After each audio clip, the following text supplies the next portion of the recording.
J'aime ta présence. J'aime ta présence, Seigneur, elle me fait du bien. J'aime ta présence, elle me rassure. J'aime ta présence, elle me fait du bien. J'aime ta présence, elle me rassure. J'aime ta présence.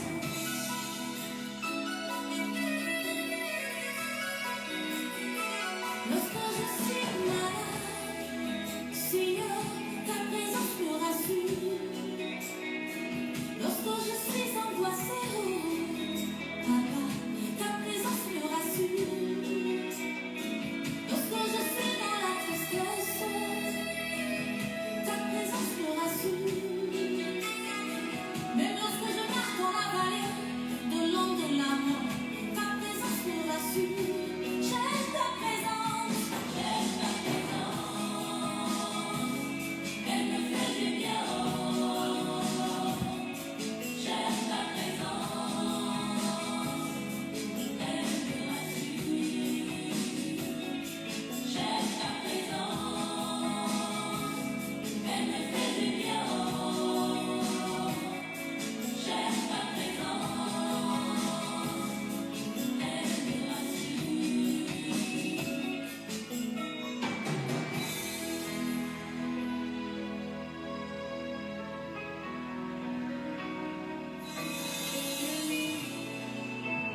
Je me sens perdu, loin de toi, Seigneur, loin de ta présence, ma vie n'a pas de sens.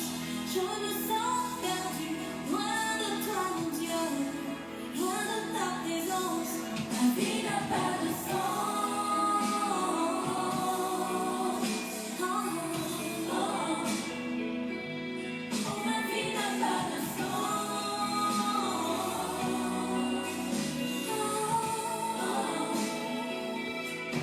Ma vie n'a pas de sens.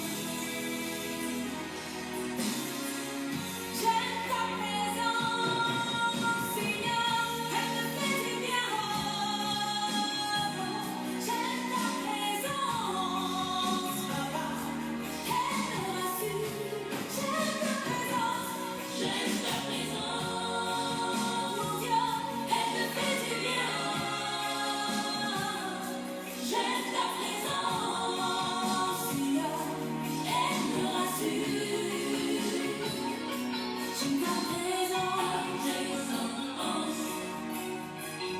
ta présence, ta présence me libère, ta présence me bénit, ta présence me guérit, ta présence me rassure, ta présence me bénit, ta présence me libère, ta présence me guérit, ta présence me libère. J'aime ta présence, elle me fait du bien. Ta présence est ma source de joie, Seigneur, elle me bénit. Ta présence est ma source de paix. J'ai la joie dans ta présence, Seigneur. Mon Dieu, ne me laisse passer, ne me quitte pas. Je veux demeurer dans ta présence, Papa. Oh, ta présence est ma source de paix. Elle me procure la joie, Seigneur. Reste près de moi, demeure près de moi. J'ai besoin de toi, ta clé, mon Dieu. Reste près de moi, demeure près de moi. J'ai besoin de toi, ta clé, mon Dieu.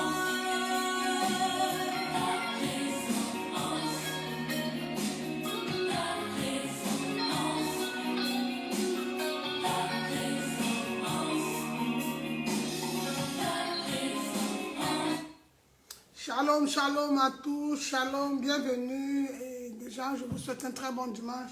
Ce matin, bien aimé, nous allons parler de comment pratiquer. Nous allons parler, le thème c'est pratiquer la présence de Dieu. La semaine passée, nous avons parlé de sa présence. Aujourd'hui, nous continuons encore avec ce même sujet, la présence de Dieu. Mais comment la pratiquer devant nos difficultés, devant des situations les plus dures de notre vie. Ah, bien-aimé, comment nous allons la pratiquer déjà? Je suis le pasteur Marie du ministère de la Victoire. Je dis bonjour, un shalom à tout le monde. Shalom dans ta maison, shalom dans ta famille, shalom dans tous les domaines de ta vie.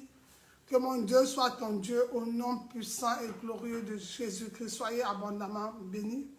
Alors ce dimanche, nous parlerons de comment pratiquer la présence de Dieu.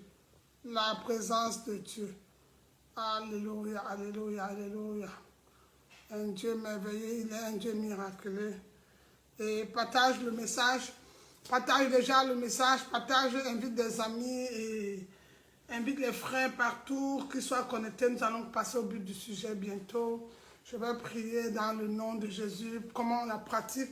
Parce que beaucoup de gens parlent de la parole de Dieu. Est-ce que c'est un moment de calme? Est-ce un moment de silence où on ne parle pas? Non, je ne pense pas.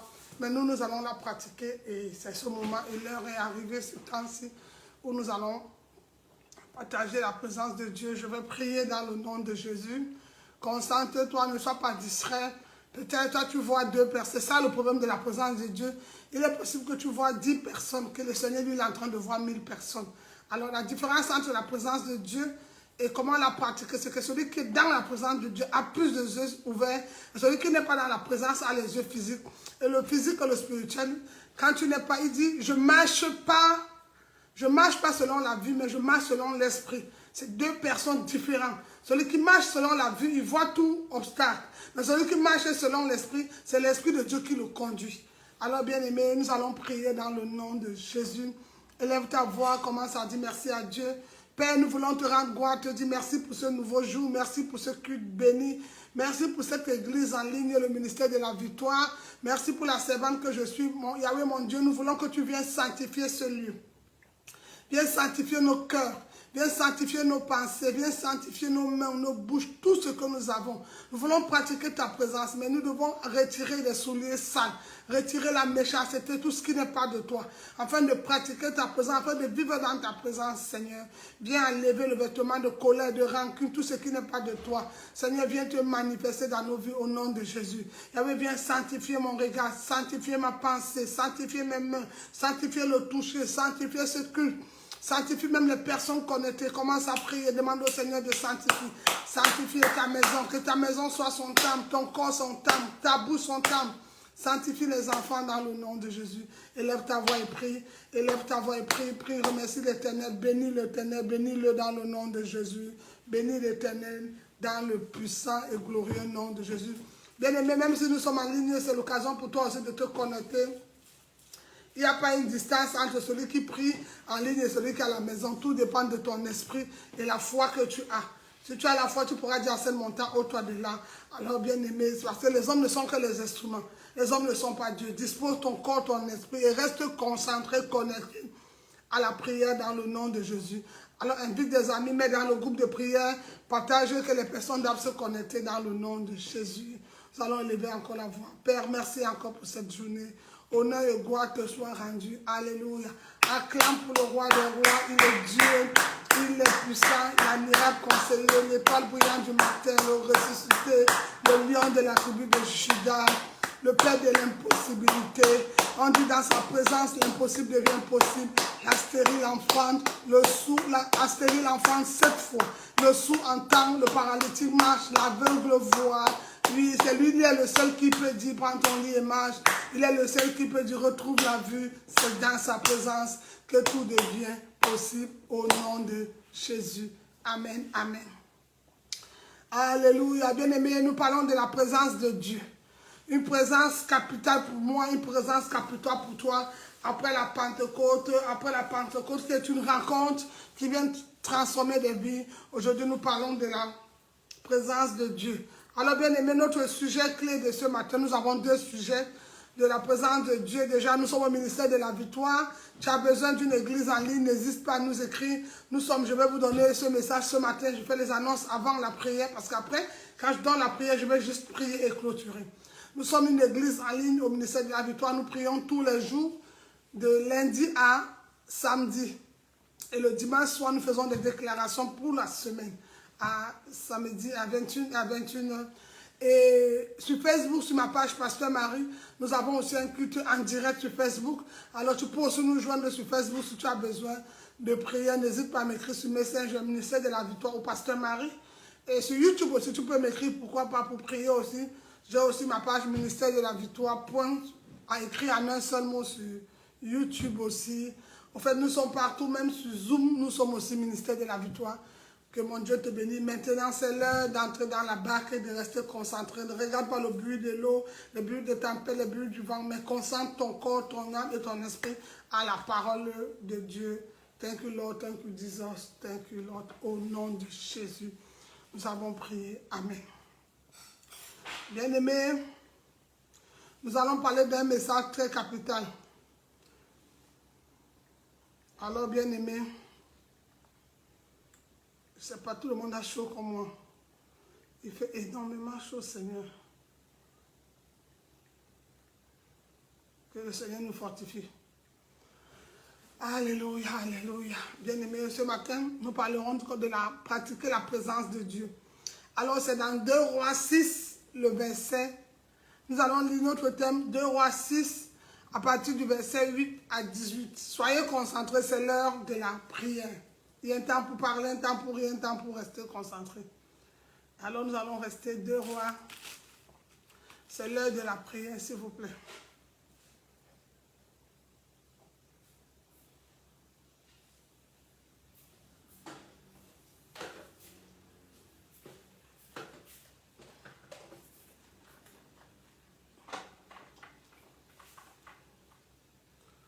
Alléluia. 2 Rois 6.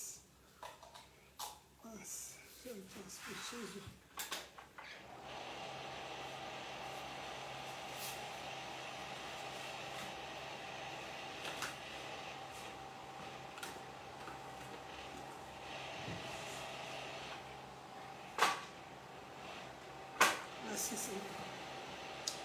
Bien-aimés, nous allons parler de 2 Rois 6. Écrivez 2 Rois 6, le verset 8 à 18. Je vais lire dans le nom de Jésus. Aujourd'hui, nous aurons 2 images à retenir en tête et nous allons laisser l'Esprit de Dieu nous conduire pendant ce moment d'exhortation dans sa prière. Alors reste connecté dans le nom de Jésus. 2 Rois 6.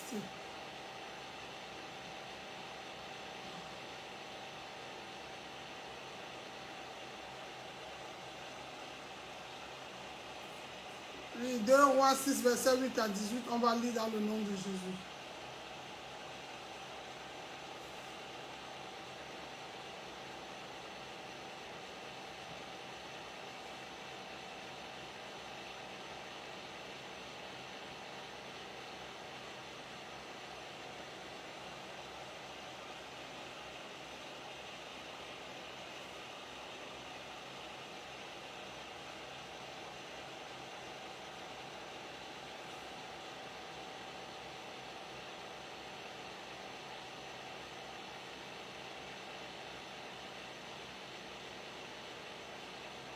Deux Rois 6, le verset 8 à 18. Si vous êtes, nous allons commencer dans le nom de Jésus. Je vais lire dans le nom.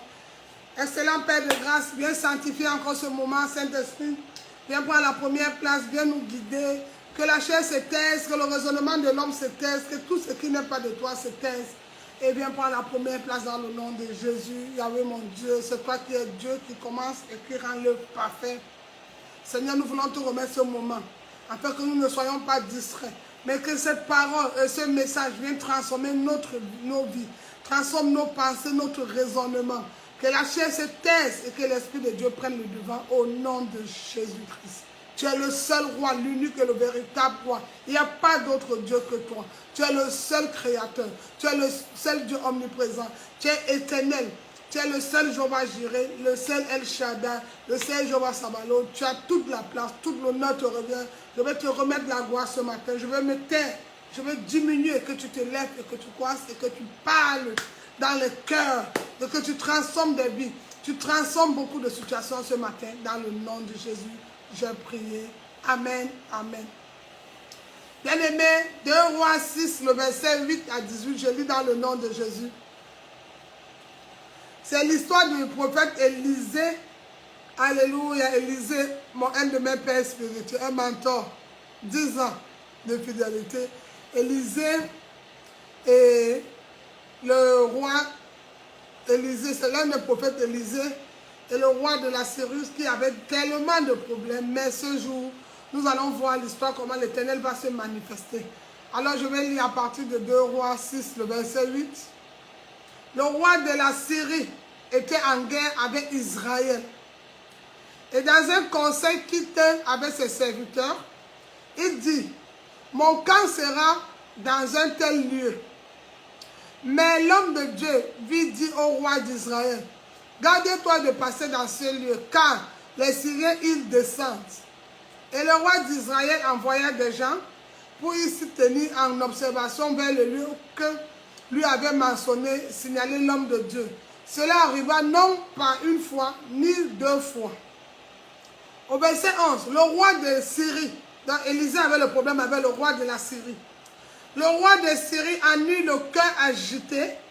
Il appela ses serviteurs et leur dit, ne voulez-vous pas me déclarer lequel de vous est pour le roi d'Israël? Au verset 12, l'un des serviteurs répondit, personne, ô roi, mon Seigneur.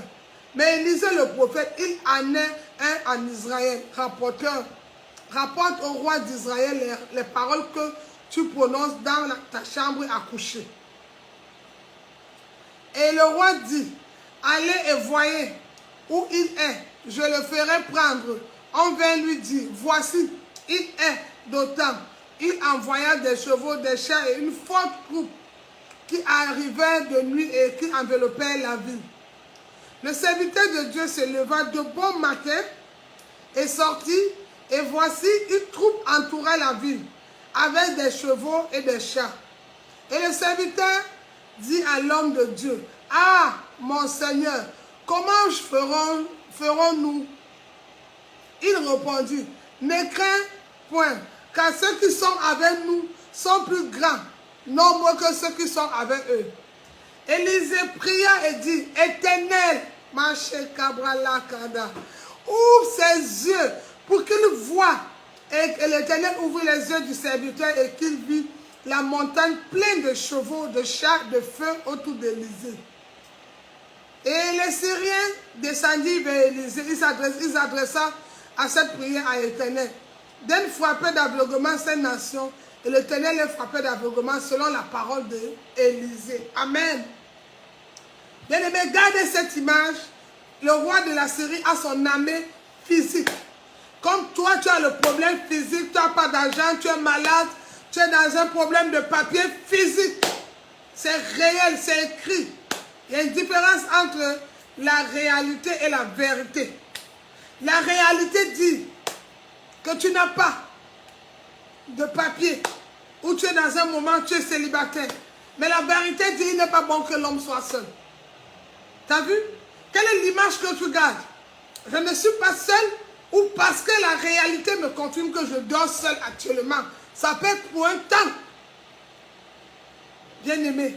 Alors, nous verrons comment même le serviteur d'Élisée, à un moment, a douté, comme les fidèles. Quand il n'y a pas de gens dans les séminaires, dans les ministères, vous doutez de Dieu. Il est possible que physiquement, il y a 4 personnes. Il est possible que dans une église, il n'y a que 5 personnes. Mais spirituellement, ils sont 5000. J'ai envie de te dire, il y a eu 5 pains, il y a eu 5 poissons. Il n'y a pas eu 1000 poissons. Il y a eu 5 pains. Les disciples, Jésus a demandé, qu'est-ce que vous avez? Il dit, mais nous avons 5 pains, 5 poissons. Ça, c'est la réalité. Mais la vérité dit que Jésus n'était pas mathématicien, mais il était le multiplicateur. Ça veut dire, la réalité dit que tu n'as pas d'argent. Mais la parole de Dieu déclare, ta maison ne manquera jamais de rien. Qu'est-ce que tu vas garder? Est-ce la parole de Dieu ou le portefeuille vide? Alors, bien aimé, garde déjà cette image d'Élisée et le roi de Syrie. Prends cette image, fais de ça une image dans ta tête. Tu vis un moment de ta vie où tu es troublé, Il y a des sorciers dans des familles, tu es menacé, beaucoup de personnes te poursuivent partout. À un moment, tu te sens même opprimé. Certains même, tu appelles, ils ne te répondent pas. Tu te sens frustré. Quel est ce que tu vas gâter? C'est parce que les hommes ne t'ont pas décroché que Dieu ne t'a pas décroché? Non. Les hommes ne décrochent pas, ne répondent pas à cet appel, mais Dieu répond. Jérémie 33, verset 3, invoque-moi. Il n'est jamais occupé. Il n'est jamais en retard. Il n'a pas besoin du Wi-Fi. Il est déjà Wi-Fi. C'est toi qui as besoin de son Wi-Fi.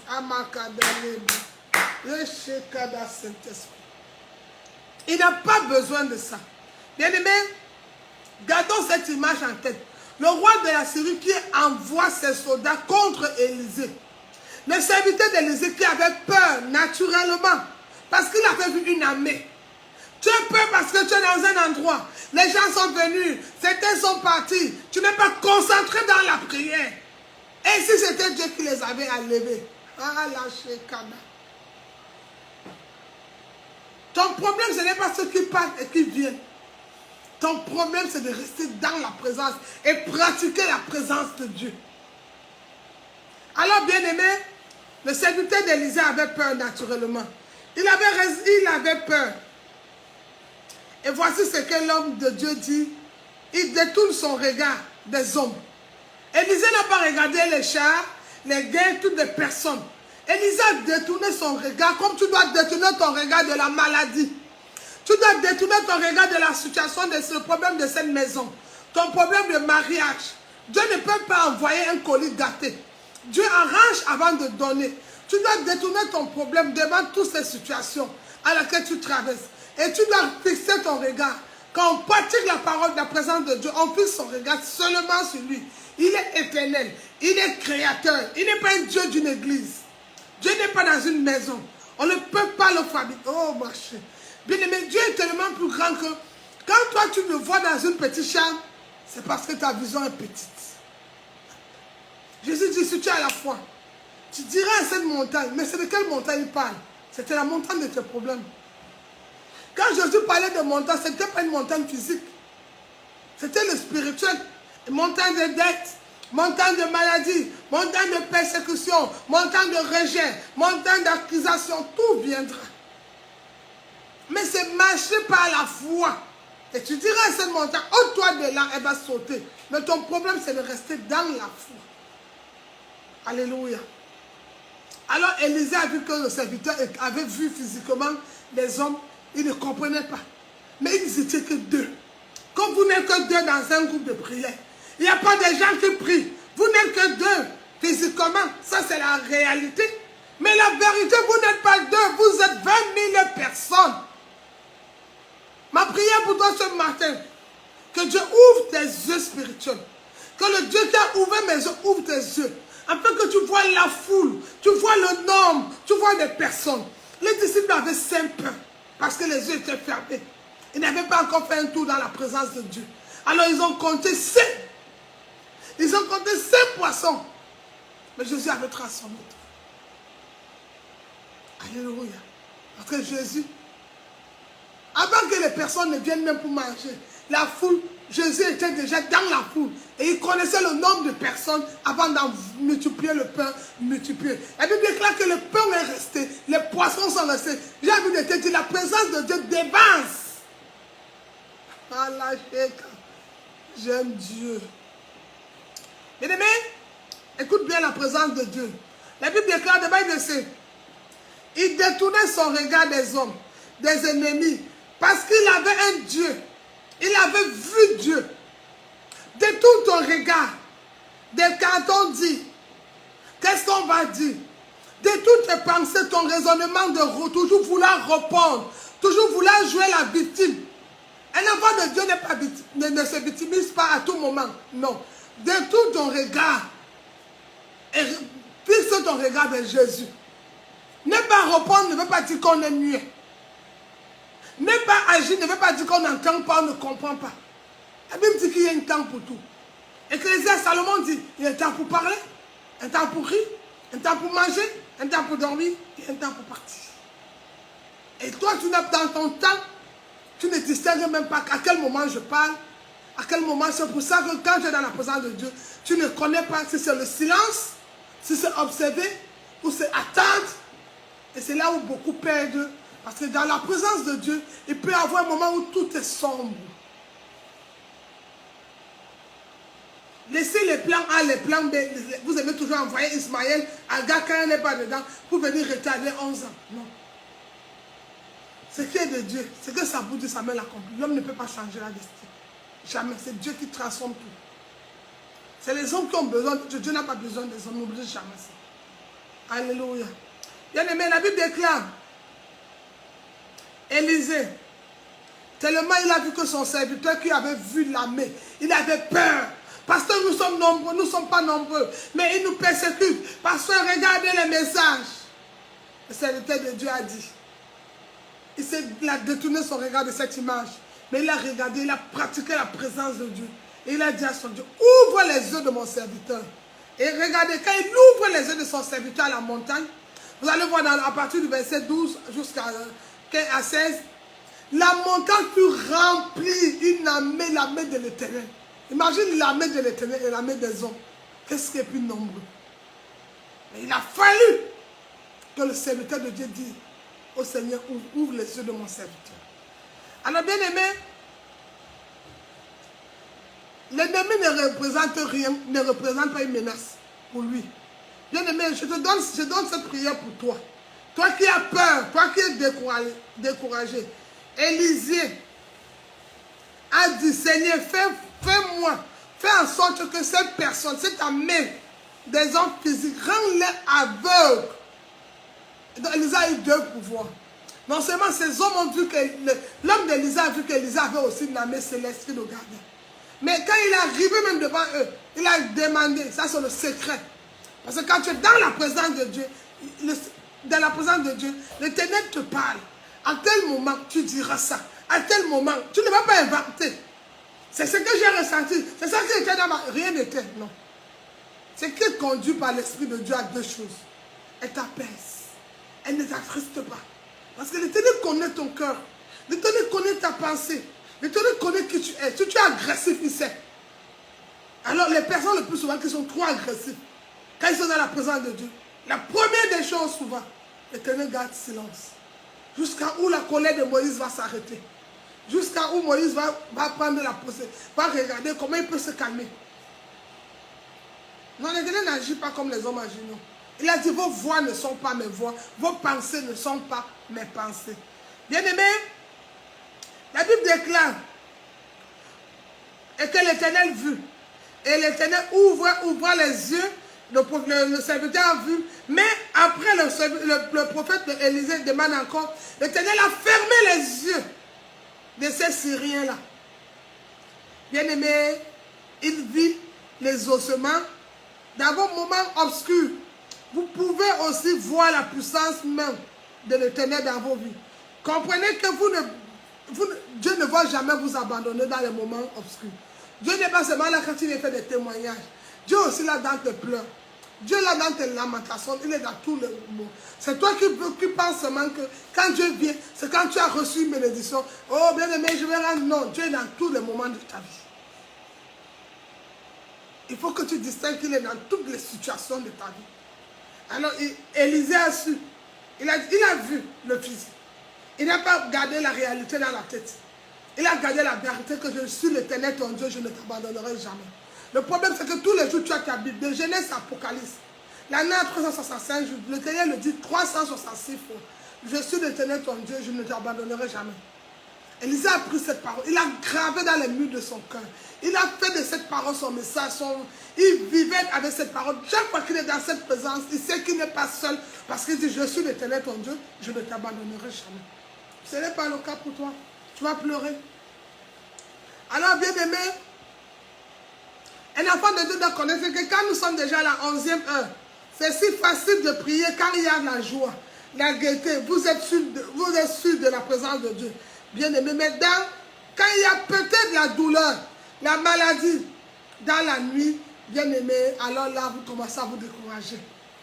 Mais bien aimé, Dieu dit à Abraham, va, je suis avec toi. Abraham n'a pas dit, montre-moi ta main. Vous voulez qu'on vous accompagne. Abraham n'a pas dit, on va, je vais ou non. Il a dit, va, je suis avec toi. Parce qu'il vivait avec lui, il marchait avec lui, va. Abraham l'a fait confiance. Sors de la maison de ton père. Il est sorti de la maison de ton père. Aujourd'hui, quand on va te dire, sors de la maison. Pasteur, c'est qu'il y a une loi en Allemagne, il y a une loi en France qui dit que si je ne donne pas le papier, c'est comme ça. Parce que tu marches selon la chair, tu marches pas selon la vie. L'Esprit de Dieu, non. Abraham aussi pouvait dire, comment j'entends une voix? Je ne connais pas ce Dieu. En plus, son père lui a présenté, son père était dans l'idolâtrie. Son père lui a présenté des dieux, vos dieux que vous fabriquez déjà dans les mains là. Abraham aurait pu dire non. J'ai dit un Dieu dans ma maison, mais c'est qui me parle? Abraham est parti. Donc nous allons remarquer que dans la présence de Dieu, la première chose que nous devons avoir en main, c'est l'obéissance. Quand tu veux pratiquer cette présence, reste dans l'obéissance. L'obéissance vaut mieux que des sacrifices. Obéis. Anne obéit, elle est dans la présence de Dieu. Mais quand vous pratiquez cette présence, elle est si tu me donnes l'enfant, elle est venue remettre l'enfant. Elle a pratiqué ce que sa bouche a dit. Elle a pratiqué. Si j'ai le travail, ce que je vais donner à l'église, quand le travail vient, elle est pris plus. Si j'ai le mari, ce que je vais donner à l'église, c'est grave. Dès que le mari vient, je faisais à manger. Si Dieu me donne l'enfant, ce que je vais faire quand l'enfant vient, la première personne même qui bloque, c'est l'église.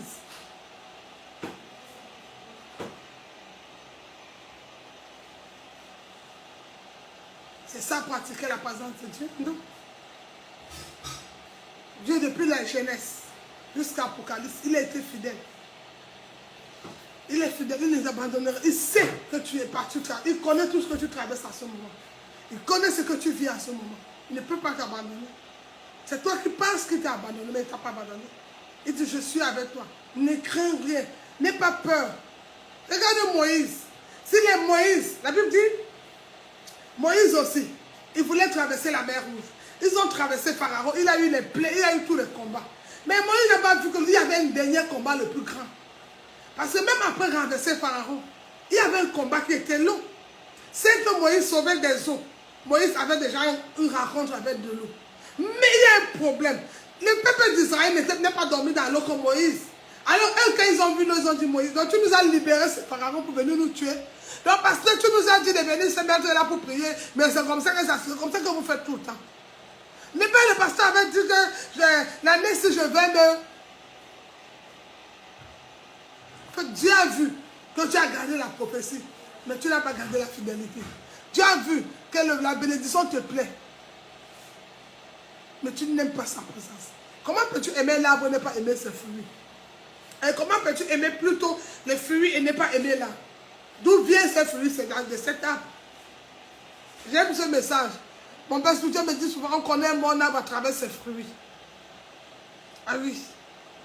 Si l'arbre n'est pas bon, même ses fruits sont amers, ils sont acides. Alléluia. Bien-aimé, quand il y a la joie, il y a toutes ces choses-là, les chrétiens sont contents. Mais quand on passe un moment de désert, de châtiment, certains même commencent à inventer des choses. En fait, ils commencent même à imiter. La présence de Dieu, quand tu veux la pratiquer, le plus souvent, tu es plus conduit que par la parole. Élisée savait qu'il n'était pas seul. C'est son serviteur qui était encore dans la chair physique. Il voyait les hommes. Il a vu le roi de la Syrie. Il a vu comment le peuple avait les chars, les feux, la main. Mais ils n'étaient que deux. Bien, on a passé des moments où les sorciers viennent nous persécuter dans les ministères. Certains sont connectés, ils écoutent seulement le message. Mais ils ne participent pas à ton combat parce qu'ils n'ont pas les yeux spirituels. Mais quand ils le vivent, eh bien, ils sont repartis. Imaginez le doute que le serviteur d'Élisée avait. Mais quand il a appris, quand l'Éternel a ouvert ses yeux, il a vu que derrière lui, il y a une armée céleste. Il y a des chevaux, le double de ce qu'il voyait physiquement. Mais il a compris que Dieu est Dieu. Il n'y a pas d'égal à Dieu. Il n'y a pas. Bien-aimé, l'obéissance vaut mieux que le sacrifice. La parole de Dieu dit que l'obéissance vaut mieux que le sacrifice. Pourquoi? Quand Dieu combat, il gagne toujours. Quand Dieu combat, il gagne toujours. Dieu n'a jamais échoué. Nous avons vu chez Élisée, il a gagné le combat. Ils n'ont pas lutté dès qu'il s'est placé. Non seulement son serviteur a vu, mais quand il est même arrivé devant les gens, il a dit, il s'est retourné. Il avait confiance à Dieu. Il dit, rends tous ces gens-là aveugles. Le Seigneur a rendu toutes ces personnes aveugles. Et Élisée et son serviteur sont partis. Il est rendu aveugle. Élisée et son serviteur sont partis. L'Éternel peut rendre les sorciers de ta famille aveugles. Ton problème, c'est de rester dans l'obéissance. Ne sois pas pressé. N'invente pas quand Dieu ne t'a pas dit. Ne viens pas, tu ne travailles pas. Pourquoi tu veux travailler à la place de quelqu'un? Il a son armée, il a son équipe, il a ses sacrificateurs, il a ses rois, il a tout le monde auprès. Il est complet. Pourquoi tu veux travailler pour lui? Quelqu'un qui est complet. C'est toi qui es incomplet, tu as besoin de lui pour qu'il te complète. Mais on a encore un deuxième verset qui va nous aider. 1 Roi 17.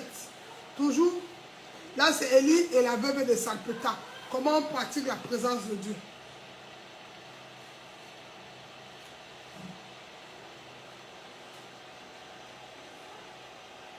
Ça, c'est 1 Roi. Écrivez 1 Roi 17.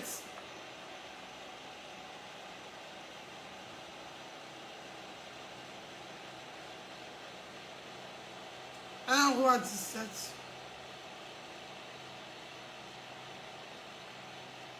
Le verset 8 à 16.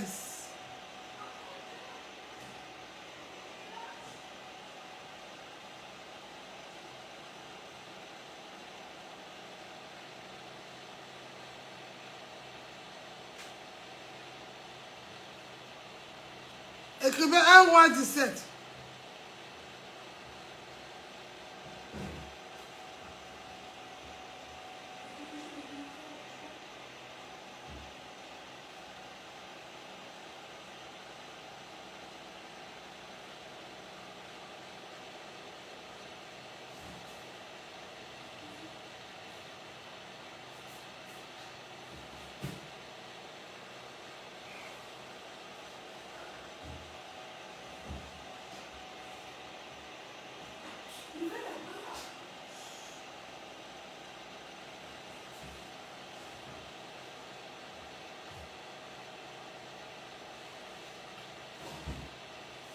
Un Roi 17, vous êtes verset 8 à 16.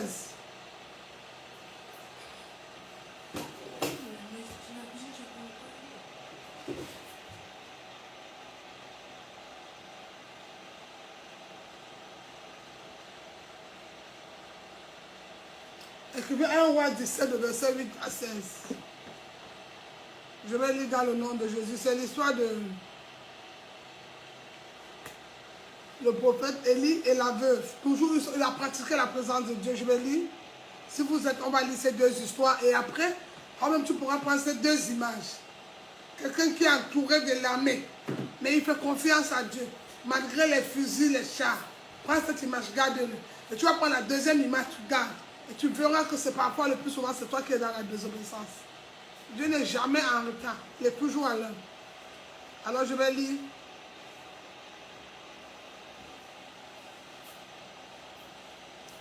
1 Roi 17, le verset 8 à 16.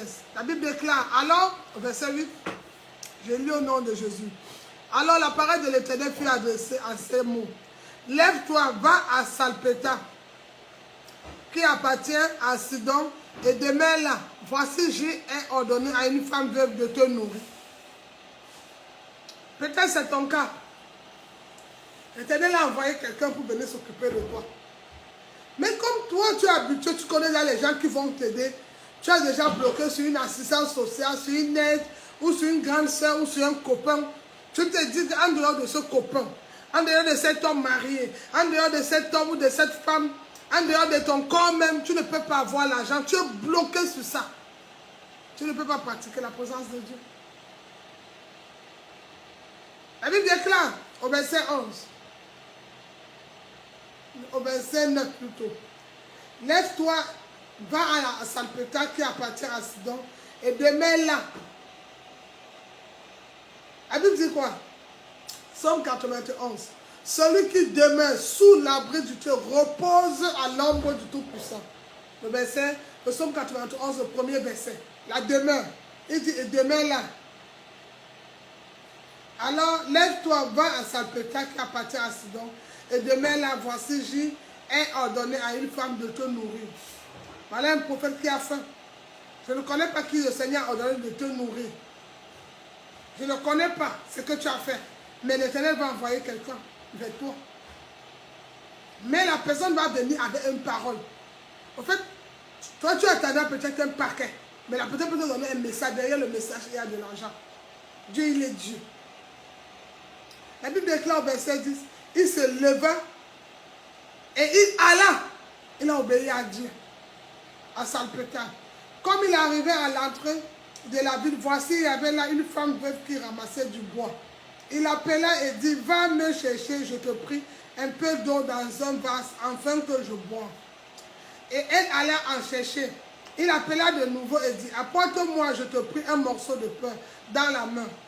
Elle répondit, Éternel, ton Dieu est vivant.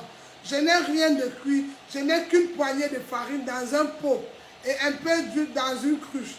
Et voici, je ramasse 2 morceaux de bois, puis je rentrerai et je préparerai cela pour moi et pour mon fils.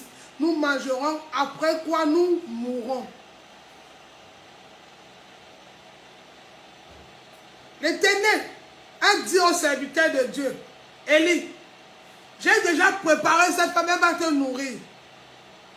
Mais quand il arrive devant la femme, le langage n'est pas pareil.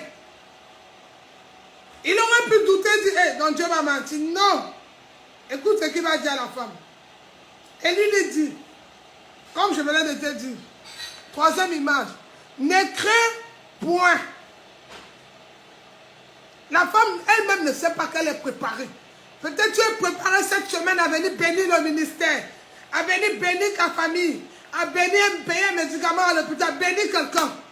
Mais le problème, c'est que quand Jésus va se présenter devant ta porte, tu ne sauras pas. Parce que tes yeux physiques t'ont montré le pasteur, la sœur, le frère, quelqu'un d'autre. Alors tu ne sauras pas que c'est Jésus qui est passé par là. Je vais vous raconter une histoire d'une maman pasteur, dans le Seigneur. Vraiment, une aînée dans la foi tellement. Elle m'avait beaucoup marqué avec son témoignage. Vous savez, la parole de Dieu dit qu'on n'a pas droit au divorce. Seulement, bon, certains disent en cas d'adultère, comme Paul a dit. Ou bien en cas si le mari est mort. La femme, elle était avec son mari, le pasteur Dieu l'a appelé. Mais le mari n'était pas vraiment converti. Alors le mari a trompé sa femme avec une fille de l'église. C'était une fille de l'église. Notre église, pas dans la même église, une autre église, avec qui le mari trompait sa femme. Et la femme a su un moment, le mari même qui a quitté la maison, laissé la femme pasteur avec les enfants partis. Il a abandonné sa femme. Elle était toujours dans la foi, elle a resté prier. Mais un moment là, vous savez, les jeunes filles d'aujourd'hui, elle appelait pour les sisters. Ton mari avait moi, on vit dans la même maison. Le monsieur est resté 1 mois. Jusqu'à 6 mois, 7 mois, il ne vient pas. À partir de 8 à 9 mois comme ça, la femme décide d'aller voir un juge. Parce que tout ce qu'elle veut faire, on dit votre mari. Vous savez, quand tu es marié, tout ce que tu fais, parfois, il y a des choses que tu veux faire, même les voyages, souvent on demande les choses de mari, qu'est-ce qu'il a décidé ou pas. Alors la femme, elle est restée dans sa pensée. La femme est restée dans sa pensée. Elle a dit non, je vais aller divorcer. Elle a pris les rendez-vous, les avocats, les juges pour le divorce. Mais la chose étrange, c'est que quand elle est allée pour le divorce, elle était assise devant le juge. Tout le monde parlait. Mais quand le juge a pris la parole, la femme juge lui dit, est-ce que tu as vraiment réfléchi? Tu penses que c'est la solution? En fait, rien que le mot, est-ce que tu as réfléchi? Est-ce que tu penses que c'est la solution? 2 fois. Madame, est-ce que vous avez vraiment réfléchi par ça? Le monde, la foule qui l'accompagnait, qui était au tribunal, il savait que c'était un juge qui parlait. Mais seule la femme qui était habituée à la voix de Dieu, à la présence de Dieu, a compris que non. Ça, ce n'est pas une parole. C'est un verset biblique. C'est Dieu certainement qui est en train de me parler. La femme est sortie du tribunal, elle a pris sa valise, ses affaires, elle est rentrée à la maison, elle s'est mise à pleurer. Elle s'est mise à pleurer. Bien aimé. 2 jours passent, 3 jours. Elle est dans la présence de Dieu, elle jeûne, prie, elle est fatiguée. Je ne veux plus de lui, il m'a trompé, la femme est là-bas. J'entends même les rumeurs qu'elle est enceinte, tout et tout. Elle pleure, ça ne va pas. Elle prie, elle reste dans la présence de Dieu. Après, peut-être 15 jours plus tard, un jour, elle ouvre sa porte le matin à 3h ou 4h, comme elle dit où elle allait aux toilettes, je ne sais pas où elle allait. Elle ouvre la porte à 4h du matin, elle trouve le monsieur couché devant la porte. Un propriétaire qui devient un racoleur. Le monsieur est couché devant la porte. Elle lui demande, mais qu'est-ce que tu fais là? Comment tu vas laisser la maison de ta femme et tu viens dormir devant la porte? C'est pas bon, si elle te voit là. Et monsieur ne reprend pas. Elle quitte encore, elle dit, bon, je ne peux pas te faire entrer dans ma chambre puisqu'on n'est plus ensemble, mais au moins au salon, tu peux dormir. Elle ouvre la porte de monsieur, entre au salon, il dort. Elle reste dans la chambre et ferme la porte. Une journée passe, 2 jours passent, 3 jours passent. Toujours là. Le 7e jour, le monsieur s'assoit. Je peux te parler, oui. La femme aussi vient et parle. Le monsieur commence à expliquer comment il a été envoûté par la femme. Il a prié, Dieu lui a dit, il faut que je te délivre. C'est quand ses yeux se sont ouverts, comme les yeux de... Je vous ai dit, regardez l'image là. Comme les yeux du serviteur d'Élysée se sont ouverts. Il a compris qu'il n'était pas à son endroit. Demandez pardon. La femme a pardonné son mari. Aujourd'hui, ils sont à plus de 25 ans de mariage. Mais, qu'est-ce qui a fait la femme là en retournant à la présence de Dieu? L'obéissance. Est-ce que tu as vraiment réfléchi? Est-ce que tu as vraiment réfléchi avant de faire ce que tu fais? Il y a des personnes qui n'obéissent pas. Tu ne peux pas prier Dieu quand on te dit ce que tu as fait n'est pas bon. Ou ne fais pas ça. Prie d'abord, laisse Dieu te parler. Tu insistes pour faire. Tu insistes pour faire. Parce que tu es sûr de toi que c'est que tu... Non. Bien aimé. Quelqu'un qui a les yeux spirituels, parfois ce qu'il voit, ce n'est pas ça. Comme je vous disais toujours, pour la dame, je parlais dimanche, l'esprit lui-même atteste qui est avec moi, qui n'est pas avec moi. C'est pourquoi on a les yeux physiques, on a les yeux spirituels. La femme, déjà, elle avait vu le juge. Elle avait vu l'ange en train de lui parler. C'est pourquoi elle était rentrée chez elle. Elle a abandonné le procès. On a madame, non, elle a abandonné. Il n'y a plus eu de divorce. Mais elle pouvait jouer Thomas en disant, c'est ça qu'elle a ma pensée. C'est ce que j'ai reçu dans mon cœur. Quand vous faites, je vous devez venir taper les bras de fer. Bien aimé, il y a un moment où parfois, comme moi, il y a des moments où je garde même silence. Je me dis non, ça peut amener des disputes, ça peut amener des querelles. Ce n'était pas le moment, Seigneur. Est-ce que dois-je pécher? Non. Si ça ne va pas, je reste dans le secret, je reste calme, je prie. Parce que ça ne sert à rien de faire du... C'est vrai qu'il y a des gens qui inventent, ils font quand tu donnes un message qui vient de Dieu, certains vont faire semblant d'écouter, ils n'écoutent pas, ils sont dans l'hypothèse. Mais celui qui connaît humain cette présence et qui veut pratiquer la présence de Dieu, ose sortir de son confort pour aller la pratiquer. Il connaît ce que Dieu aime, ce que Dieu n'aime pas. Il connaît que Dieu travaille dans l'obéissance. C'est à cause de la désobéissance que la mort est venue dans la vie du chrétien. Alors quand tu sais que la mort a fait chasser Adam et Ève dans le jardin, pourquoi toi tu vis dans la désobéissance? Non, bien aimé. Tu dois vivre dans l'obéissance. Continuons le verset, nous allons voir ce que la femme a fait. Donc Dieu a déjà dit à son serviteur qu'il a préparé la femme. La femme même ne connaît pas qu'elle est préparée. Tu ne connais pas que c'est toi qui vas bénir. C'est toi qui vas acheter tel appareil. On a dit, le cahier est ouvert, il nous faut le micro, il nous faut tel appareil, il nous faut ça pour le ministère. On va organiser un séminaire en octobre. Peut-être cette année, le séminaire sera en Allemagne, qui sait, par la grâce de Dieu. Ça peut être en Belgique, partout où Dieu va nous envoyer. Ce n'est pas forcément en France. Mais tu dois poser un acte. Toi-même, de janvier à février, tu n'as pas posé un acte même devant la présence de Dieu. Tu as beaucoup parlé, mais pose les actes. Élisée avait parlé, mais après un moment, il a posé l'acte. Oui, bien aimé. Il s'est présenté devant les hommes, mais il avait un seul secret. Le regard n'était pas sur les hommes, le regard était sur Dieu. Chaque fois que tu... Vous savez pourquoi maintenant, aujourd'hui, certaines personnes ne prêchent plus trop les offrandes, les dîmes?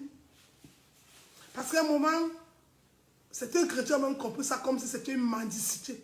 Personne de nous ne peut payer l'onction. Tu ne connais même pas combien coûte le prix de l'onction. Toi-même, tu passes un mois. Tous les jours, tu occultes. Tu pries. Tu ne fais pas. Tu ne bénis pas. Aucune offrande, tu ne donnes. Mais tu veux qu'on vienne te dire, ramenez les offrandes, les dîmes. Tu n'es pas converti. On n'a pas besoin de te dire. Est-ce qu'il y a un micro ou un message dans ta maison pour te dire ce soir, mange? Regardez la dame. Elle est comme toi, cette veuve de Sarepta, c'est ton histoire. Je t'ai d'abord montré la première image d'Élysée et le roi de la Syrie. C'est toujours ton image. Tu es malade, il y a des sorciers qui te poursuivent. Fais confiance à Dieu ou tu fais confiance aux sorciers. ou aux médicaments qu'on va t'envoyer en Afrique, ou ce que tu as attaché sur les reins. Tu fais confiance à quoi? Hein, bien aimé, c'est tout dépend des avec quoi tu vas faire confiance. Amen. Alléluia. On continue notre deuxième test. Bien aimé, la Bible dit, au verset, je vais prendre le verset 12. Elle lui répondit, Éternel ton Dieu, non, au verset 11. On était à 10, 9, 8, 10. 11. Et alla chercher, au verset 10, il a dit, il se leva et alla à Salpéta, comme il est arrivé à l'entrée de la ville. Voici, il y avait une veuve qui ramassait du bois. Il appela et dit, va me chercher, je t'appuie un peu d'eau dans un vase afin que je boive. Elle pouvait lui dire, tu es un inconnu, je n'ai pas besoin de te donner de l'eau. Non. Elle a pratiqué la présence de Dieu, c'est l'amour aussi. En l'obéissance, oui, mais il y a l'amour. Elle a donné de l'eau parce qu'elle avait soif. Et elle lui répondit, au verset 12, et elle répondit, Éternel ton Dieu est vivant, je n'ai rien de cuit. Je n'ai qu'une poignée de farine dans un pot et un peu d'huile dans une cruche. Et voici, je ramasse 2 morceaux de bois, puis je rentrerai et je préparerai cela pour moi et mon fils. Nous mangerons, après nous mourrons. En fait, nous on voit Élie avait faim, il allait manger. Mais dans la nourriture, il y a eu la résurrection. Il y a eu la restauration de la vie de la femme, là, tous ces moyens. Le Seigneur ne te donne pas. Il dit, ma bénédiction ne s'accompagne d'aucun chagrin. Elle enrichit. La bénédiction de l'Éternel, elle rend riche. Elle ne s'accompagne pas d'un chagrin. C'est pour ça que je dis, il y a les fautes, les gens inventent les témoignages. Mais quand tu es dans le spirituel, tu comprends que ça, Seigneur, ça c'est Dieu, ça c'est pas. Je suis là où je ne suis pas là. Bien aimé. La Bible déclare, elle est partie. Elle a dit, ton Dieu est vivant. Elle dit, nous mangeons, nous mourrons. Mais elle a quand même déjà donné l'eau. Et lui dit, quoi? Ne crains point. Rentre, fais comme tu as dit seulement. Prépare-moi d'abord avec cela un petit gâteau. Et c'est à ce moment-ci, les pasteurs, c'est des voleurs. Non, pasteur, quand même, c'est l'argent du social qu'on m'a donné. Un jour, quand j'avais encore, à l'époque, bon, après, je n'ai pas trop touché les trucs de social ici en France par rapport au. J'ai la montre tellement fatiguée avec des papiers. Je ne sais pas où c'est, on appelle ça où c'est l'argent de la CAF à l'époque. Je cherchais encore le travail, les aides de l'État ici. En France, avec mes 2 filles. Un jour, je m'en vais à l'église. On dit de donner les offrandes. Je dis non, non, non, au prophète Élisée. Non, c'est l'argent des offrandes de l'État. Élisée me dit, le président c'est ton père. Non. Les ministres c'est ta mère. Non. Tu as mérité ça. Non. Tu as travaillé l'argent là. Tu connais les gens, comment les gens dorment la nuit pour donner cet argent là pour qu'on vous aide. Non. Bien aimé. Quand il m'a posé les questions sur cet argent, je n'ai pas travaillé. Je n'ai rien fait. C'est les gens qui travaillent même. Pour qu'on vienne m'aider. C'est que je n'ai rien fait. Je commence à dire, c'est l'argent de l'État.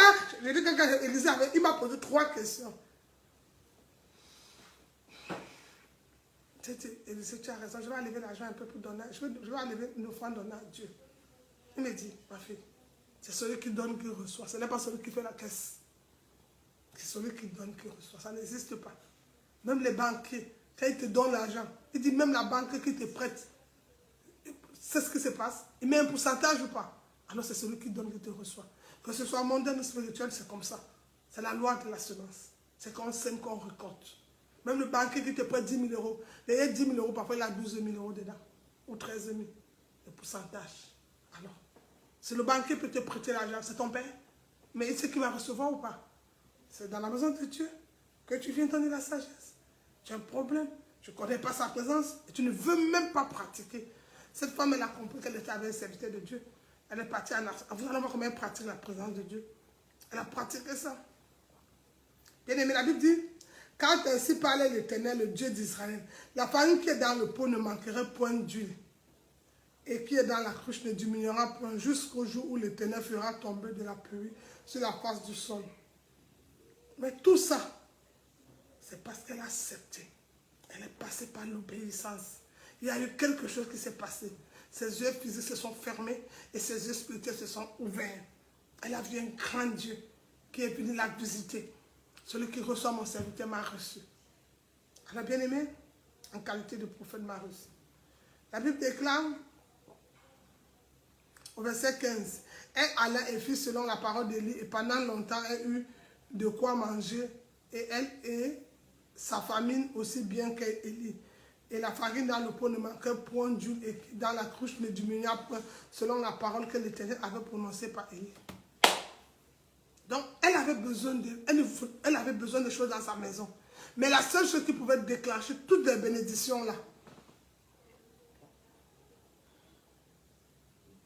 elle avait besoin de choses dans sa maison. Mais la seule chose qui pouvait déclencher toutes les bénédictions dans la vie de cette femme, c'était la présence de Dieu. Et c'était pratiquer, vivre dans l'obéissance. Vous avez vu que seulement ce qu'elle a donné a déclenché beaucoup de choses. Dans le donner, il y a le recevoir. Dans le donner, il y a l'ouverture. Dans le donner, il y a le miracle. Dans le donner, il y a un témoignage. Dans le donner, il y a la vie. On était dans un moment triste dans la vie. Après le péché d'Adam et Ève, tout était triste. La mort avait un pouvoir. Et on n'avait plus de pouvoir, on n'avait plus rien. Pourquoi? Ève avait donné ses oreilles. Ève avait donné ses oreilles. Elle avait donné ses oreilles au diable. Mais Jésus a donné sa vie. Pour que toi et moi nous soyons sauvés. C'est ça la force de la présence de Dieu. C'est ça la force de la présence de Dieu. Bien-aimé, vous pouvez miser tout. Mais ma prière pour vous ce matin, c'est que ne regarde plus seulement la situation. Ne regarde plus la maladie. Ne regarde plus le problème, l'ordonnance. Le document qu'on t'a donné. Parce que tu as un problème, le dossier est bloqué. Non, bien-aimé, c'est d'être obéissant à la présence de Dieu. Et de détourner ton regard de cette difficulté. Ouvre les yeux. Je vais prier pour toi ce matin. Que le merveilleux Jésus, qu'il puisse ouvrir tes yeux. Afin que tu vois les chevaux, l'armée qui te garde. Et que tu saches que tu n'es pas seul. Devant cette maladie, tu n'es pas seul. Devant cette situation, tu n'es pas seul. Devant ce problème de mariage, tu n'es pas seul. Devant ce problème d'argent, tu n'es pas seul. Devant ce problème d'enfantement, tu n'es pas seul. Peut-être c'est manger, donner à manger à tes enfants, tu n'es pas seul. Peut-être c'est la famille en Afrique qui compte sur toi, mais ils ne trouvent pas. Tu n'es pas seul. Tu n'es pas seul. Merveilleux Jésus, ouvre les yeux de mon frère et de ma soeur ce matin. Merveilleux Jésus, ouvre ses yeux, qu'il sache que là où il est, tu es présent. Là où il pleure, tu es là. Devant ces difficultés, la situation qu'elle traverse, tu es là. Devant les rêves, les sons, tout ce qui vit, tu es là. Tu ne l'abandonneras jamais. Tu es Dieu. Tu n'es pas un homme pour mentir, ni le fils d'un homme pour te repentir. Elle a obéi à Élisée, cette fève de Sarepta. La Bible dit la présence de Dieu n'a pas seulement donné tout. Elle a bien précisé depuis le début qu'elle va manger, elle va mourir. Élisée a rempli la maison de la veuve de nourriture, mais ce n'était pas tout. Il y avait un autre problème en elle. Il y a un problème en toi. Mais qu'il faut une parole pour que ça déclenche. Il faut une parole de quelqu'un. Il faut une bouche autorisée pour déclencher cette parole. Bien-aimé, qu'est-ce qui s'est passé? Elle est restée dans ce moment. La Bible dit à un moment, quand tu continues à lire la suite, l'enfant est mort. L'enfant était malade. Et après, tout n'allait plus. Là, c'est déjà la mort de cet enfant. Comment suivra aussi l'enfant là-bas? On va arrêter de prier. Elle va faire quoi? Le monsieur est venu dire que Dieu a dit, demande la nourriture, l'a donné. Maintenant, voilà l'enfant qui est mort. Elle ne s'est pas arrêtée dans la mort. Non. Elle a fait confiance à l'Éternel. Ton Dieu est vivant. Quand la dame a prononcé ton Dieu est vivant à Élisée, à Élie plutôt, quand elle a dit ton Dieu est vivant, elle avait déjà appelé la vie. Elle avait déjà appelé la vie sauvée dans tous les domaines de sa vie. La mort n'avait plus de pouvoir parce qu'elle a dit ton Dieu est vivant. Mais qu'est-ce qu'il continue dans le prochain verset? Élie va prendre cet enfant. Il va amener dans la chambre haute. Il va prier pour ça, cet enfant. L'enfant va reprendre la vie. Pourquoi? La maman avait deux problèmes. Elle avait faim. Elle n'avait plus de nourriture. Et elle pensait à la mort. Mais l'arrivée d'Élie a changé le raisonnement. Je prie ce matin que le message de ce matin change ton raisonnement, change ta pensée, change ta vie, change ta situation. Et que la main de l'Éternel se manifeste en toi. Afin que tu saches qu'il est Dieu. Il n'est pas un homme pour mentir, ni le fils d'un homme pour se repartir. C'est que ça vous dit, sa main l'accomplit. Tu saches qu'il est Dieu. Tu saches qu'il est Dieu. Quand il commence une œuvre, il la rend parfaite. Tu dois lui faire confiance à tout moment. La présence, tu dois la pratiquer. Je vous ai dit une fois que la bénédiction, c'est un test. Seigneur, vraiment, si tu me donnes l'argent, c'est quand tu n'as pas l'argent. Si tu me donnes l'argent, maman, vraiment, Seigneur, je vais te faire quelque chose, je vais accepter. Bien-aimé. Mais il y a des moments, il y a des situations dans votre vie où ce n'est plus possible. Parce que dans tes yeux physiques, ta pensée de l'homme, dans la chair, on te dit ce n'est pas possible. C'est comme les mamans qui ont des enfants. Elles sont seules, les femmes seules. Elles veulent acheter des baskets, des habits, des chaussures, elles n'ont pas de moyens ou de téléphone. Le porte-monnaie, ta carte bleue dit que tu n'as pas d'argent. Ça, c'est la réalité. Mais la vérité dit que l'Éternel ne t'abandonnerait jamais. Il dit, je vais bénir ta maison jusqu'à la 4e génération. Quel est ce que tu vas croire? Le Dieu qui bénit ou tu vas rester dans l'esprit de doute?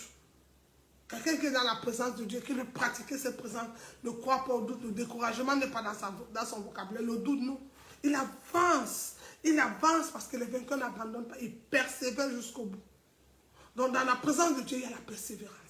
Dans la présence de Dieu, il y a la fidélité. Dans la présence de Dieu, il y a l'obéissance. Il y a l'amour.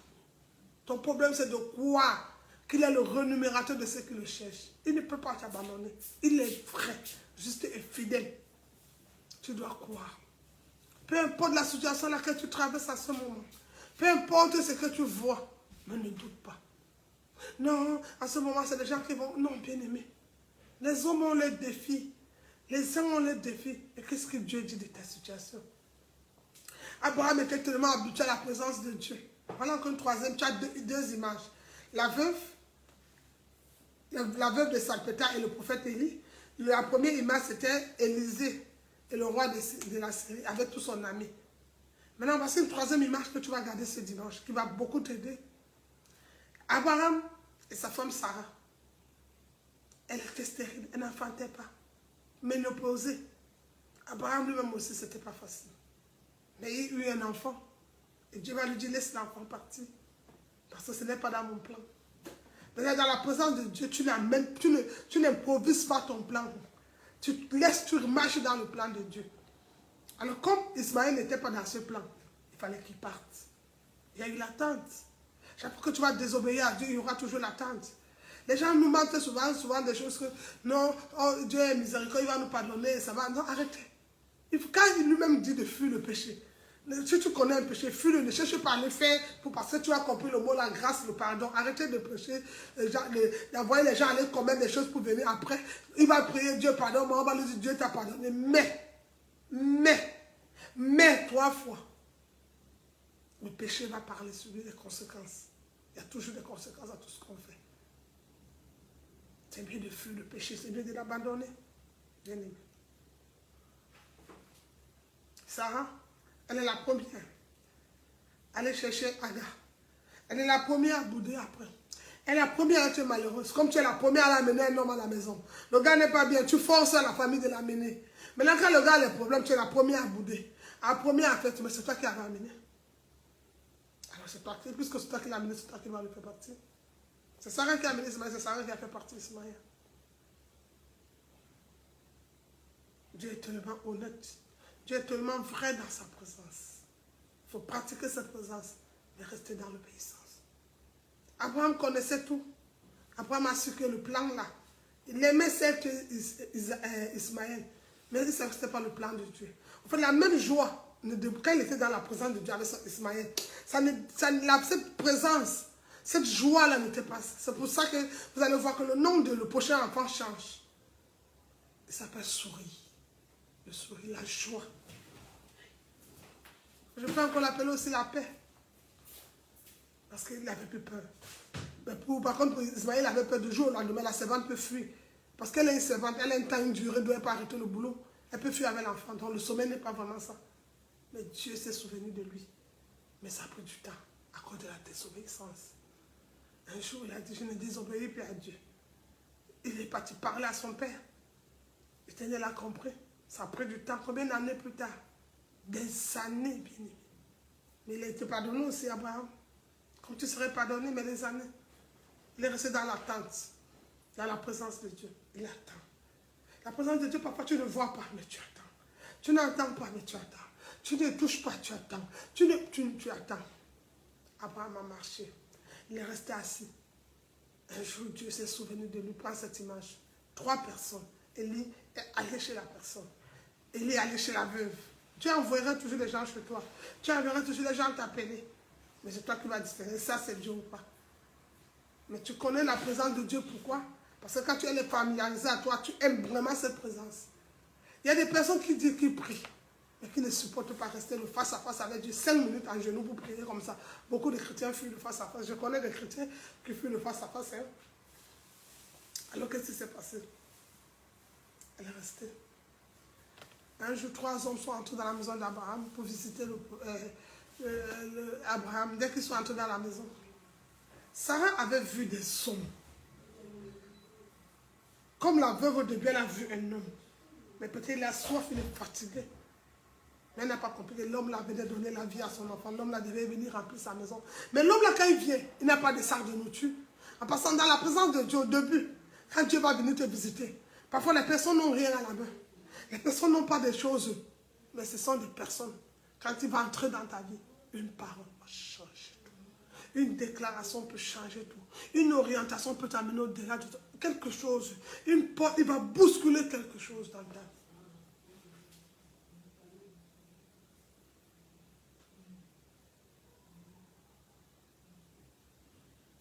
Bien-aimé, quand Abraham a vu ces personnes, qu'est-ce qu'Abraham a dit? Il dit non. Les gens viennent souvent chez moi. Parce que c'était un grand homme. Mais ceux-ci sont différents.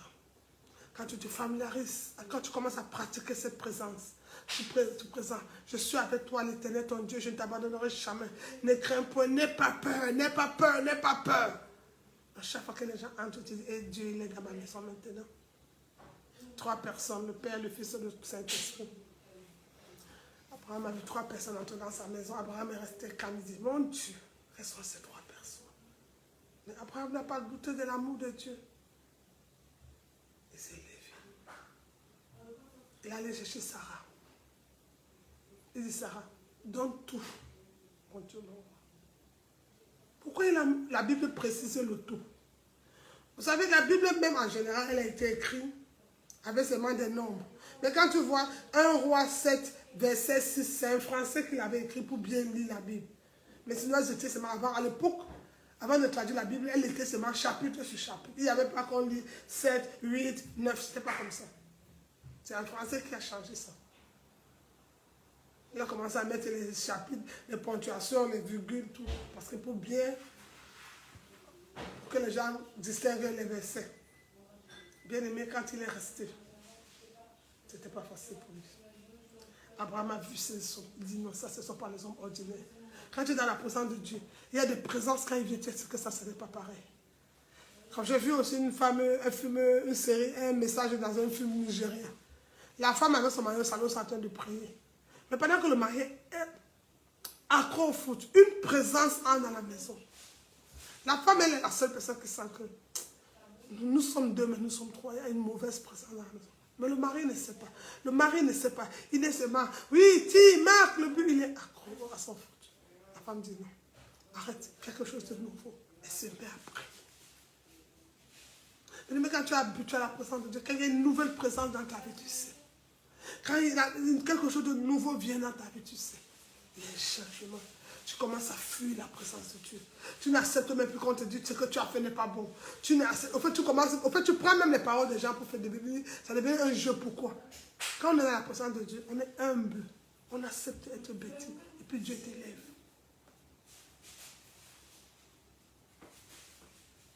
Abraham, il a été testé 2 fois dans la présence de Dieu.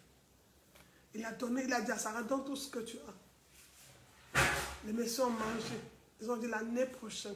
Élie a dit le même jour à la femme, ta maison ne manquerait plus. L'eau, l'huile, tout était rempli. Mais Abraham, les hommes ont dit, comme la maison sentait la stérilité, ils ont mangé l'année prochaine, à la même heure. Dieu parle à quelqu'un parmi vous connectés, que l'année prochaine, à la même heure, tu ne serais plus. Tu serais connecté avec ton mari, tu serais connecté avec ton enfant, tu serais connecté avec tes papiers, tu serais connecté. Il dit l'année prochaine, à la même heure, quelque chose va se passer. Bien aimé, et à l'année prochaine, à la même heure, elle a eu Isaac. Elle a eu Isaac. Et c'est quand Sarah donnait même ça, quand le Messie a même prophétisé, elle a ri. Et il a demandé pourquoi tu ris. On dit souvent dans la Bible, rit de Sarah. Elle riait. Parce que pourquoi? Les yeux physiques. Et Sarah dit, ce n'est plus possible. Ce corps ne peut plus rien faire. Mais les yeux spirituels, Dieu avait régénéré son corps. Comme il dit dans Ézéchiel, je te donnerai un corps nouveau. Il avait donné un corps nouveau à Sarah, un corps nouveau à Abraham. Et ils ont enfanté Isaac. Mais ce n'est pas terminé. Abraham est maintenant son fils. Dieu vient encore. Toujours pratique la présence de Dieu. Dieu l'amène maintenant à la montagne. Abraham aussi peut dire à Sarah, il ne demande pas. C'est quelqu'un, une habitude de la présence de Dieu. Quand l'Esprit te dit, va jeûner, tu jeûnes. Va prier, tu pries. Va semer, tu sèmes. Va. Les habitudes de la présence de Dieu, quand il commence à les pratiquer, l'Esprit les conduit à tout moment. Parce qu'il connaît qu'à ce moment, il y a quelque chose. Il dort à 3 heures, son sommeil finit. Ah, il sait que c'est l'heure de prier pour le pasteur. C'est l'heure de prier pour mes frères de l'église. Il y a un combat. C'est l'heure de prier pour ma famille. Pour mes enfants, il y a un problème qui se passe. Ils sont habitués que non. C'est même ce que je travaille demain. Où je dois sortir. Mais pourquoi à 3 heures m'arriver? Non. Il faut que j'intercède. Il faut que je prie. Il faut que je me lève pour la soeur. Je me lève pour le frère, ça ne va pas. Je dois me lever pour la situation de je suis fatigué d'entendre ce problème. Saint-Esprit le réveille. Abraham s'est levé. Il est allé à la montagne. Son fils a dit, papa, où est la nuit? Il dit, mon Dieu, pour voir. Et la Bible dit qu'Abraham donnait le nom de cette montagne, Jéhovah Jireh. Est-ce qu'il y a une place dans la maison, Jéhovah Jireh, dans ta maison? Où ta maison est remplie de plaintes, lamentations, cris, hypocrisie, orgueil. Est-ce qu'il y a une place dans ta chambre où tu as mis Jéhovah Jireh, le pourvoyeur?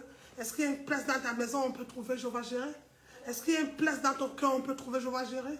Est-ce qu'il y a une place dans ta bouche, dans tes pensées, ton comportement pour trouver Jéhovah Jireh? C'est ça, pratiquer la présence de Dieu. Il ne doutait pas. La présence de Dieu chasse le doute.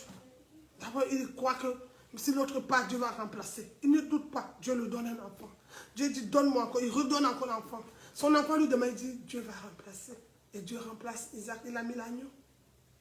Alors, qui t'a dit que Dieu ne remplace pas ce qu'il donne? Qui t'a dit? Qui t'a dit que quand Dieu te dit d'aller faire quelque chose ou de poser un acte, tu ne remplaces pas? Pourquoi tu doutes de la présence de Dieu? Habitue-toi, familiarise-toi à la présence de Dieu. Tu veux avoir de grandes choses. Tu veux entendre sa voix tous les jours. Tu veux ressentir son toucher. Tu veux connaître le langage de l'eau, le langage du toucher, le langage des pieds, le langage des mains, les 5 sens. Familiarise-toi à la présence de Dieu. Tu veux parler comme lui, prophétiser comme lui, voir comme lui. Familiarise-toi à la présence de Dieu. Et tu vas pratiquer cette présence. C'est la plus grande présence, la présence de Dieu. C'est la meilleure. Bien-aimés, je m'arrête là pour aujourd'hui. Que Dieu vous bénisse. C'est votre âme servant, le pasteur Marie. Nous allons prier pour la clôture de ce soir, de ce culte.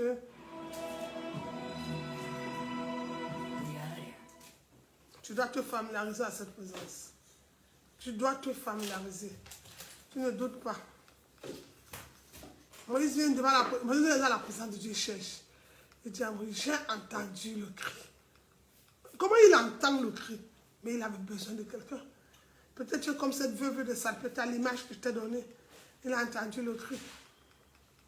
Il entend le cri du ministère de la victoire, le cri de ma soeur qui pleure, le cri de mon frère. Mais il te dit ce matin, j'ai entendu le cri. J'ai entendu le cri de mes enfants. Bien-aimé, je parlerai un jour du cri. C'est un long message, le cri. Hein? C'est un terrible message. Un jour. Bien-aimé, il faut croire à la présence de Dieu. Alors vous êtes au ministère de la victoire, n'hésitez pas à m'écrire. Si c'est ta première fois de te connecter dessus et que tu n'as pas encore accepté Jésus comme ton Seigneur et Sauveur personnel, je te donne une référence, Romains 10, le verset 9 à 10, où il dit, si tu crois de ton cœur et tu confesses de ta bouche que Dieu l'a ressuscité des morts, et alors tu seras sauvé. Alors bien-aimé, tu dois croire et confesser, déclarer qu'il a été ressuscité. Et que Dieu l'a ressuscité des morts et là tu serais sauvé. Tu as besoin de prier, n'hésite pas, ne doute pas, bien-aimé, de ce Dieu. Il est fidèle. Il est hors de question que tu partes sans me toucher. Il est dans la présence, ça c'est toujours la présence. Moïse dit, je veux que tu me touches.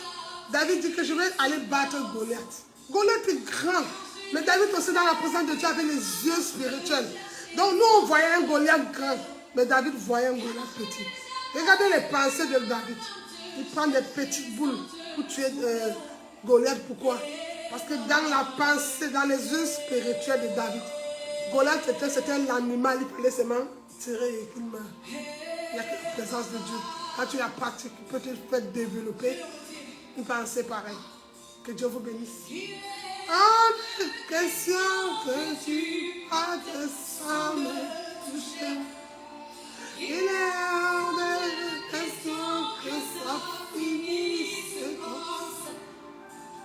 Je n'ai jamais un empêche sans te trouver. Et maman.